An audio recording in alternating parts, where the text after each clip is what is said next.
right? Is that possible? Is what we label as placebo. Yeah. Stay in your hut, bitch, we running the town. Shots to your gut if we see you around. What's up, guys? It's Mike Hass here from Mike Media Incorporated. We're doing a Drake tier list now. I should have done this a while ago since Dark Lane demo tapes came out, because you always gotta rank something when the new stuff comes out. It could be a film franchise, it could be anything, and I'm here for a tier list. Let's go through the rankings real quick. Not that special. We got an A plus, bunch of pluses, like that's like the best. That's like better than the best. We got A, B, C, D. Let's get straight into it. So let's just do from beginning of his career to the end of his career. Alright, well, Room for Improvement, that's his first thing, and it just felt very like it came out in 2006. There isn't a lot of memorability factor to it, but it's really good for a first mixtape. And the features, the best features are like voice, and Trey Songz was on it. And it's not that influential or big in terms of popularity, but overall it's just like just like Drake rapping about like how good girls are. It's really it.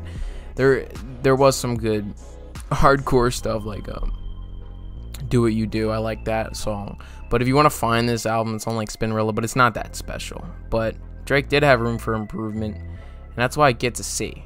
And yeah, now we got Comeback Season, significant better track, like Come Winter, Replacement Girl, you know, what's the next one? There was like a Man of the Year, rapping over beats I shouldn't have. He had a friend of Lil Wayne get him a beat, and it was a very fascinating story on how like Lil Wayne was like listening to it and he was like, how do you get that beat? So Man of the Year is really good. And but that's not actually the first official Lil Wayne feature, because he was kind of like taken from Lil Wayne and like he kind of put it in. But shout out to Boy Wonder, who was like on his first two, so that's, I'm gonna give that like a C. But all right, let's go next time. And we got So Far Gone. This gets like an A, okay? And you're gonna be like, whoa, you go from a C to an A? Well, look, it's like the late night vibe. The first track sucks me into the track, like, I mean the album, I mean the tape, you know what I mean? Like, it's just like, whoa. It's like I'm sitting out late at night and I'm like thinking about so many things. Well, I agree, it's like not like hugely like amazing. It's just like the production is so like unique, and it inspired a lot of people at the time, but it did draw inspiration from 808s and Heartbreaks. And there's actually, I'll go through the best kind of just taken beats that aren't made by 40, because a lot of the beats are made by 40 and Boy Wonder, like Ignorant Shit, which is from the song Ignorant Shit by Jay-Z and Beanie Siegel, is better than the Jay-Z version with the same beat, and it has Drake and Lil Wayne. Many bars on that are just outstanding, like on Ignorant Shit, he's like, Drizzy's like, rest in peace to Heath Ledger, but I'm no joker, I'll slow roast ya, got no holster, wet glass on your table, no coaster. Like, it's just beautiful. And then Lil Wayne pops on, he's like, staying on my money head, but yeah, man, I'm shuffling my cards trying to count my queens.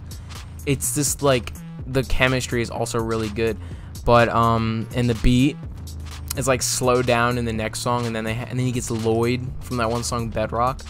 I gotta start listening to more Lloyd. He was really good. And yeah, so he was on that. A Night Off, that was a really good track on So Far Gone. And then Let's Call It Off, which is like an indie pop song. I miss indie pop, and it's like some Swedish pop, indie pop group, Peter Bjorn and someone else. That was really good. And also he samples Coldplay on the last song. That was really good. Uptown is really good. And then you got Best I Ever Had, which is like top 5 Drake songs of all time, and that's what kind of put him on the map after Replacement Girl. Successful is like something you listen to when you're playing in the gym. Overall, just So Far Gone is just so memorable, and it's just like, it's so good for like a third mixtape. Yeah. Thank Me Later, I'm gonna give that a C. It's just like his voice isn't as good as it was on So Far Gone for some reason. It's very just like not like, it doesn't sound like Drake that much. Like his beat selection, it doesn't sound like So Far Gone. Well, I could see why he wanted to just cater to what was popular and get like Swiss beats and stuff and get some club bangers going on, which he did get. And Miss Me is a very good song. It's just like very like, I'm gonna make an album with a lot of features because I'm popular now, and let's see where it goes. Some of them are really good. Over is a really good song, but that doesn't have a feature. But in terms of feature songs, Light Up with Jay-Z, what was it? It was like Unforgettable was really good. Up All Night. Top 3 songs on Thank Me Later are Up All Night, Miss Me, and Over. Miss Me is really good though. It has Lil Wayne, but he's like, it's just like insane. Lil Wayne goes crazy on that. Then we got Take Care. I'm just gonna say right now, I just think Take Care is like the best album of all time. Maybe that's just because I'm a Drake fan. Like, I'm not like a Drake fan, like I'm a Drake fan. Every song is memorable, every song is amazing. The worst song is The Ride. It just like has just this repetitive beat, but otherwise every song is like amazing, and I listen to it like every week. There's like one song that if I'm feeling sad, I'll listen to Marvin's Room, I'll listen to Doing It Wrong, I'll listen to Buried Alive interlude, and I'll listen to Cameras Good Ones Go, I'll listen to Hate Sleeping Unknown. But when I'm motivated, I'll listen to Underground Kings, We'll Be Fine, Lord Knows. Shout out to Drew, he loves Lord Knows, the song. Not the Meek Mill one from 2015, the 2011 one on Take Care with Rick Ross is what we're talking about. Hell Yeah, Fucking Right, and Headlines. Headlines is beautiful. Everything about this is beautiful and unique. And if people are just going to say that it's just a weekend album, it's just a weekend. He did 4 out of like 20 songs on this album. And he wrote the hooks and Drake added verses to them. So you can stop dick riding The Weeknd if you think this is just a weekend album Drake stole. That's literally not true. And I have a video where Drake is about common misconceptions about Drake. Now let's go. Nothing Was the Same. That's A. A lot of people will like this more than Take Care and think this is like Drake's peak in terms of quality. I love every song on this, but some of them are just like towards the middle with like Connect, the one with Detail. I just kind of like, Why Are You Here? Like some of them are very just choppily produced, but some of the choppy, messy production is good in like songs like Furthest Thing, which is one of the best Drake flows. He says, I still been drinking on a low, fucking on a low, smoke. Like he's just like talking about all the horrible things he's been up to lately, and he's just admitting it. And you know, you just give him respect for that. Like he's not doing good. It's just like, you're not perfect. Like he's like, I'm the furthest thing from perfect. Like everyone I know. Like it's just like, it's like when I'm feeling sad about myself and I want to feel better, I listen to Furthest Thing by Drake. But Tuscan Leather is like very arrogant in the beat, but like in a good, like it's very like ignorant. Like it's very like, I'm important, I'm the best type of song. And you listen to it when you want to feel good about yourself. A lot of Drake songs are just like, I listen to because I want to feel good about myself. Like I'm not listening, like I don't expect every bar to be the best bar of all time. It's just like to give me a vibe of what I'm feeling. Yeah, dude, I just love Nothing Was the Same. Now, if you're reading this is too late, I'm gonna give that an A. I'd say about like the interludes with Party Next Door were pretty good, but if they weren't there, I wouldn't care. Like Wednesday Night and Preach are okay, but Preach is very repetitive. But like, it's just like, I don't think Legend should have been the intro. I feel like that should have been a song later in the album. I feel like the intro should have been Energy. But you know, I'm moving this to a B. A lot of people like think this is like his best work. It's really good. Every single thing Drake's ever put out is outstanding. I'm gonna say that right now. But like,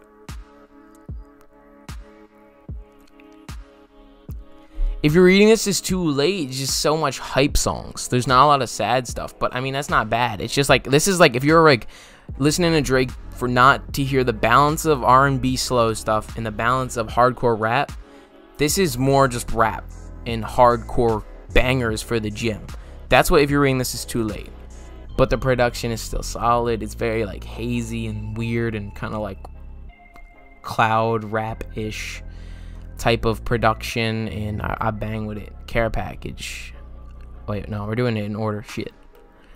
Views. I'm gonna give it a D. D is not that bad, okay? It's just more of a pop album, and I don't consider it to be Drake's best. But I think like One Dance, Views, 9 are very good, and You With Me are just really good. But like, I just can't. There's so much better that Drake has done. But I do respect its influence on Toronto. I'm not from Toronto, but this really put Toronto on the map in terms of like he's repping Toronto like it's a borough of New York City, when really it's just like a Canadian city with not a lot of people. So I just respect the influence Views had. And Hotline Bling is one of those like songs that's really popular of his, but it's not his best. And One Dance is good though. I really like One Dance. And that's when everybody's like, oh, why is he being Jamaican? Why is he being Jamaican? Why is he? Because Toronto has a lot of Jamaican people, and he can do whatever he wants. Stop calling him a culture vulture. Technically, Pop Smoke's a culture vulture, because you could say Pop Smoke's a culture vulture because culture vulture because he uses UK drill beats. Like you can't just throw around that term. I hate that term. It's more about what you choose to have inspiration of. More Life. The playlist. Shut up, Drake. Okay. More Life, filler,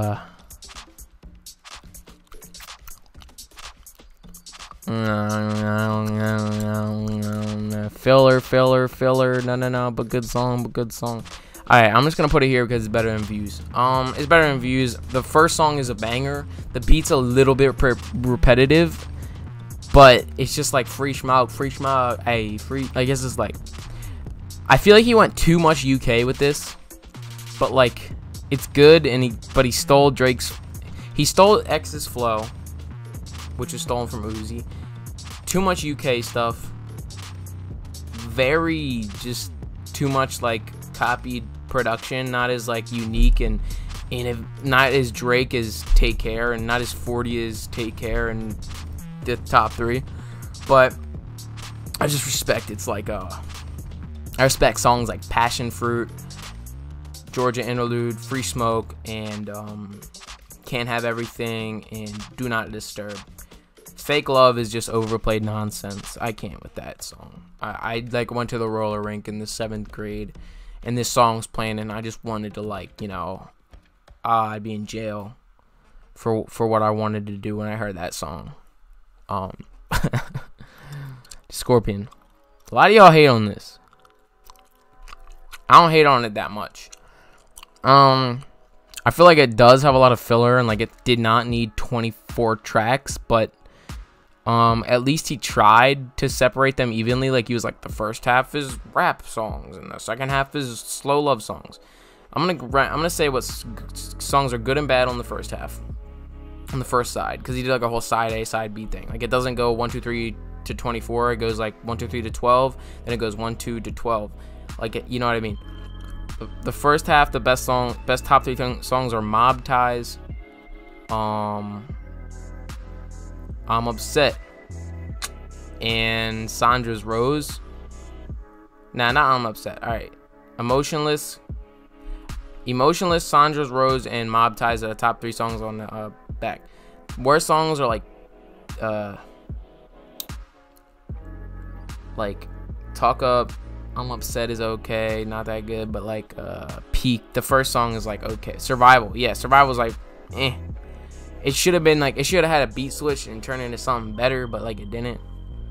But like, and then Scorpion on the second half of the album, Jaded, Ratchet, Happy Birthday, and March 14th was like not good. But then like In My Feelings, Nice for What, and Summer Games are just outstanding. Like peak Drake, okay? So that's why I get to B, because there's just so much redeemability in this, but I feel like a lot of things should have been cut. Care Package, I'm gonna give that a B.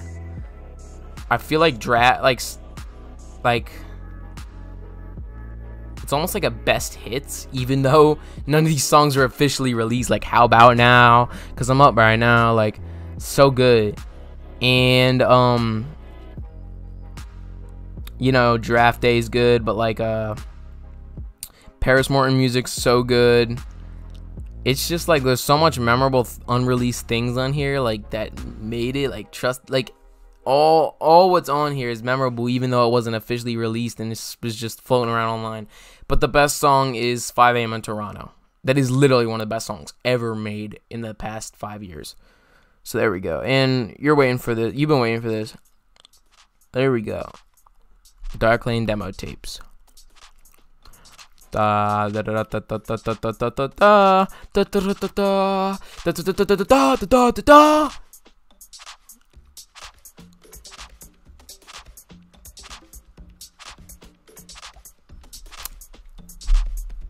It gets there because of Tootsie Slide. It would have been A+++, but Tootsie Slide. I respect Tootsie Slide as a business decision. I don't respect it as an artistic decision because it's not that good of a song, but it's good in terms of how can Drake be popular, make dance song for TikTok.